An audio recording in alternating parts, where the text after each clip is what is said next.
Welcome to my channel Bhavani ladies world. ఈరోజు video ఏంటి అంటే, చాలామంది నన్ను కామెంట్స్లో అడిగే క్వశ్చన్ ఏంటి అంటే, మనం ఫ్యాన్సీ ఐటమ్స్ ఎక్కడ వెళ్ళి తెచ్చుకోవాలి, ఏ షాప్లో బాగుంటాయి అని అడుగుతూ ఉంటారు. కొత్తగా బిజినెస్ స్టార్ట్ చేసేవాళ్ళు ఎంత ఇన్వెస్ట్మెంట్ పెడుతున్నాం అనే దాన్ని బట్టి ఐటమ్ ఎక్కడ తెచ్చుకోవాలి అనేది డిసైడ్ చేసుకోవాలి.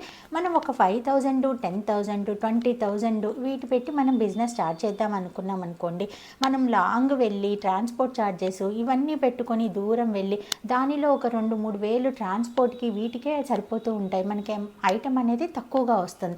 అని మనం మన దగ్గరగా ఉన్న సిటీస్కి వెళ్ళి ఐటమ్ తెచ్చుకున్నాం అనుకోండి, ఆ 2-3 వేలు పెట్టి కూడా మనకు ఐటమ్ అనేది తెచ్చుకోవచ్చు. దానికి కూడా మనకి లాభం అనేది వస్తుంది. కాబట్టి మనం తక్కువ అమౌంట్ ఉన్నప్పుడు మన చుట్టుపక్కల ఉన్న మంచి సిటీస్లో వెళ్ళి హోల్సేల్ షాప్స్ చూసుకొని ఐటమ్ అనేది తీసుకొని రావాలి. దానివల్ల ఇంకొక యూజ్ కూడా ఉంటుంది. ఇప్పుడు మా ఏరియాలో ఉందనుకోండి, కొంచెం సింపుల్ ఐటమ్ ఎక్కువగా సేల్ అవుతూ ఉంటుంది. అదే మన దగ్గరలో ఉన్న ఏరియాలోకి వెళ్ళి తీసుకోవడం వల్ల మన ఏరియాలో ఏ ఐటమ్ అయితే ఎక్కువగా సేల్ ఉంటుందో హోల్సేల్ షాప్స్ వాళ్ళు ఆ ఐటమే ఎక్కువగా తెస్తారు. కాబట్టి మనకి ఐటమ్ కూడా ఎక్కువగా సేల్ అవ్వదు అని భయం అనేది ఉండదు. ముందుగా అయితే మన దగ్గరలో ఉన్న షాప్స్లోకి వెళ్ళి మాత్రం ఐటమ్ తీసుకొని రావడం అయితే బెటర్. ఇది నాకు తెలిసి నేను ఎక్స్పీరియన్స్ చేసిన విషయం కాబట్టి మీకు చెప్తున్నాను.